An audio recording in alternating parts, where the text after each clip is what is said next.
பார்க்காத புகழே இல்ல. சரி கொஞ்சம் லேட்டா வருவோம். நம்மளுக்கு இஷ்டப்பட்ட நேரத்துக்கு இருக்கலாம் அப்படின்ற தோணல் ஏன் வரல உங்களுக்கு? எப்படி இப்படி இருக்கிறீங்க? நான் இன்னும் சின்ன பையன் தானே. என்ன எனக்கு வயசாகிடுச்சு நீங்கள் பேசும்போது மட்டும்தான் தெரியும்.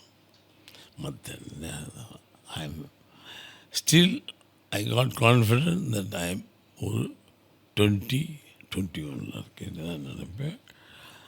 அதேமாதிரி என்னுடைய கேர்ள் ஃப்ரெண்ட்ஸு எனக்கு உயிர் கொடுப்பாங்க. என்னென்னா இவங்க நேசிக்கிறது என் வயசை குறைக்கும். ஒரு நல்ல கேர்ள் நான் பார்க்குற கேர்ள் அவன் வயசுக்கு ஒரு 24 வயசு பையனை பார்க்கலாம். 84 வயசு முடிஞ்சு போச்சு. என்மேல் ஒரு சின்ன பற்று உண்டு, ஒரு லுக்கு விடானும்போது நான் இளமையாயிடுறேன். இவங்க என்னை நேசிக்கிறாங்களா இந்த வயசில்? என் வயசில் ஒரு கிழவி நேசித்தா கூட பரவாயில்ல. அதனால் அவங்க தான் என்னை வளர்த்தாங்க. All the heroines who I introduce, they give their strength to me. Wow. அவங்க தான் என்னை வளர்த்து விட்டாங்க.